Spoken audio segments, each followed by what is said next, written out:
The main defensive mechanics in this game, there's a few. If I want to get away from my opponent, if you're blocking, hitting 2 buttons together will do this mechanic called retreating guard. This costs nothing, and it pulls you away from what your opponent's doing. Versus if I just block without retreating guarding, it may make his moves whiff, and then this gives you opportunities to like poke back or, you know,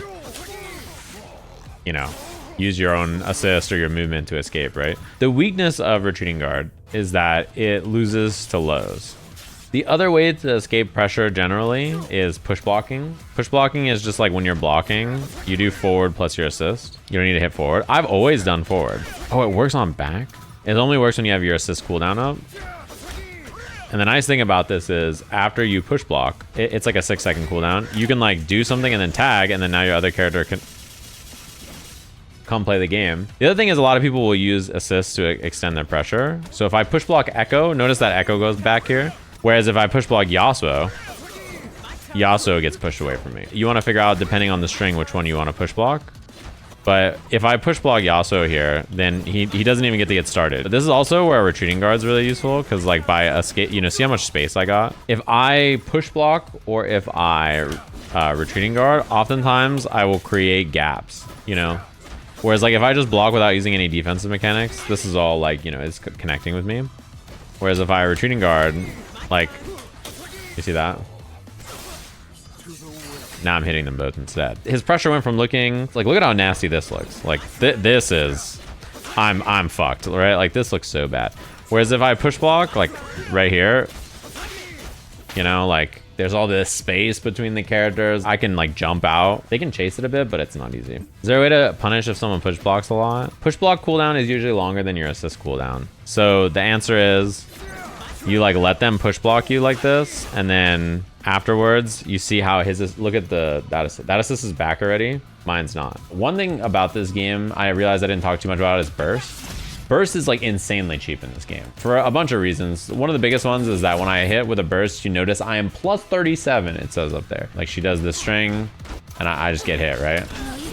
I can run up and meaty her. I get offense. Not only that, but burst gives you the initiative to put something on the screen and then run up behind it. You see that? Particularly, this is really cheap if you're bursting your opponent into a position like this. I burst, I run up, I get meaty overhead into whatever, you know, combo I want to do, right?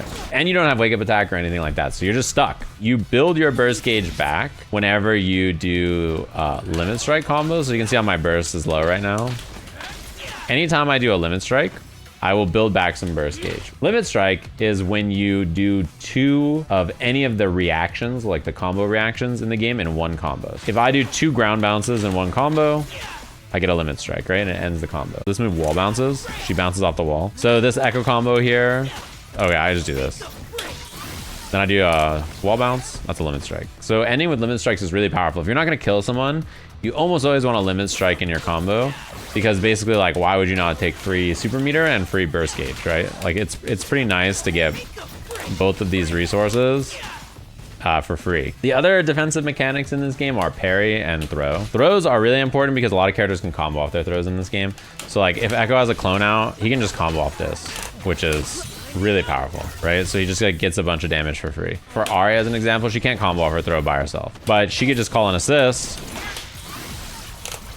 and now Echo makes her combo off her throw. Teching throws is really good in this game, but it just resets you immediately point blank into like a hit your fastest button kind of territory, right? You just tech with medium and heavy together. One thing that is very good is to understand how good jump back is against this, because if you jump a throw, they have tons of recovery and you cannot tag into your partner. You get a fat punish here too.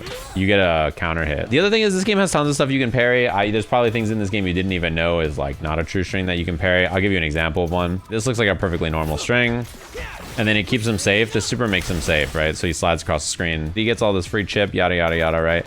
It's really annoying to deal with, but second hit's parryable. Low parry parries lows, and mid parry, like this one, standing parry parries mids and highs. You can parry a lot of things in this game. You can parry everything as long as there's a gap in it. When he does 6H, you can react and just parry that, right? Anytime he does S2, you can parry. And you can run cancel your parry. So even if your character is like really far away and you're back here, you can parry and then run up and then get the punish. You're like, I don't know how to punish this move. Like, he's so far away that after I block it, I'm like back here. The answer is you can just parry and then run in.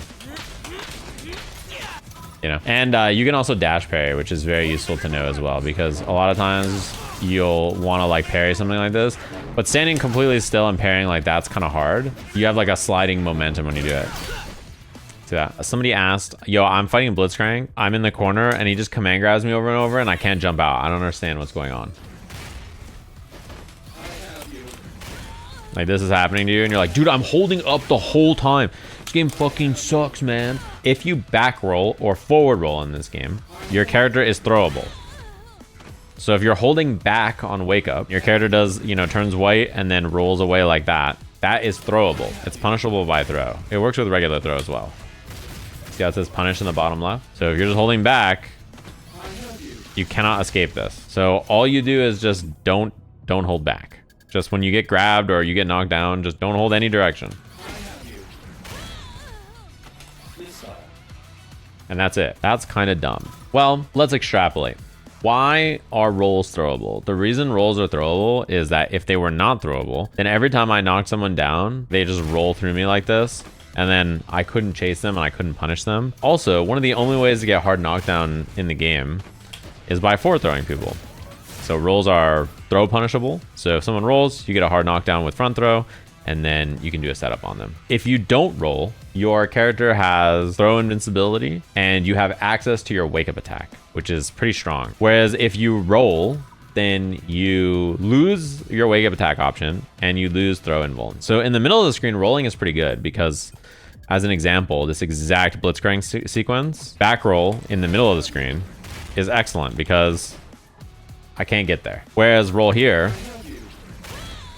does nothing for you but make you punishable. If I just hold back the entire time I'm being hit, and then when I get knocked down at the end, I hold nothing, I'm fine. In the same way, when you are being comboed by certain things, you don't want to just like always auto tech. If you're holding forward as an example while being hit in the air, your character will tech forward. And same thing with holding backwards. So this is something that, like, you know, I would hold back this whole time. And then you could like hit buttons when your character techs out or whatever. Void has been rank 1 playing Vi Echo, right? This is a reset you've probably seen Void do a lot. So people hold forward while they're being hit in the corner because they want to tech out. And if you try to hold forward to tech out, you just fall into the electric and he gets a full combo. And if I hold back, then I still tech into the electric. And then he's like plus a million and he just dashes up and he kills me. If you hold down, it's punishable. He's played the most ranked games out of anybody. He's played like 600 or 700 ranked games. I was like, has a single person held down against you? And he's like, no. This is also important because you guys have probably seen this Yasuo guy everywhere. I played Hayate, the MK Pro. He was playing Yasuo, he did boom, boom, boom. Like, let me stomp and then do this. You know, he wants to do this kind of stuff, right? Let's say I hold back here. Then he's gonna start mixing my shit, right? If you just hold down in this game, when you're being like hit, you won't tech. I'm like holding back, right? And the minute I hit the ground, I hold down.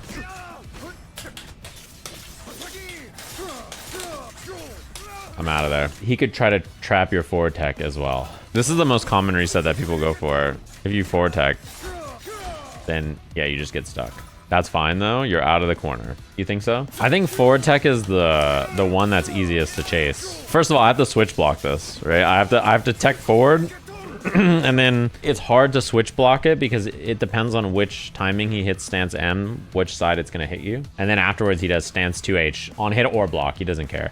And then he does command dash or hop on, like Kara hop on block. You have to guess which side that's gonna hit you on. If you don't tech and they commit to something to chase tech though, you're in a lot safer of a position generally. He's gonna catch you either way, I think. So you don't even always tech down or you don't always tech forward or tech back. You just rotate your options so it's harder for him to chase you. If you wanna block, don't hold block. This is the most intuitive stuff. You're forced to break a decades worth of habits. I'm not gonna lie to you. If you're like incapable of being like, oh, I should just stop holding back for a second, then like maybe you deserve to get command grab looped. I'm not sure. Like, I get what you're saying, but if you look at the screen, you'll be okay. You just have to get used to the way the tech options work. Like the first time I played Exerd, learning how to tech out of a combo, it's like a whole thing. And then tech and then like FD so that you can air block. That's like a whole system. You hold one button and then you piano two other buttons. Is it that weird? Yeah, it is for new players. But once you learn how to do it and it's explained to you, you just do it and you don't have to think about it. But yeah, it's hard to defend in this game. There's a lot of defensive mechanics. This game needs to tell you these things if it wants a wider appeal. These things are listed in the tutorial. And they also give you tokens for playing the tutorial. But let's just separate that from this, right? Most games will expect you to play them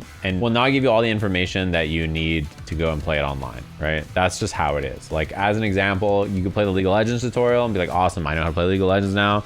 You go to play a match, you don't know what the fuck you're doing. You could play the game, all the tutorials in this game, go play a match, you will not know what you're doing. You'll need additional assistance of like, what do I actually need to know to go fight another human? And that's where YouTube videos of people like me come in handy, because let's be honest here, when you learn a new game, you do the tutorial, you do whatever, you watch 10 tips that I wish I knew that I was new when I played this game, and you watch that shit and you're like, oh, you know? It's like every single game I've ever played. W shill? Nah, it's not even a shill moment, it's just straight facts.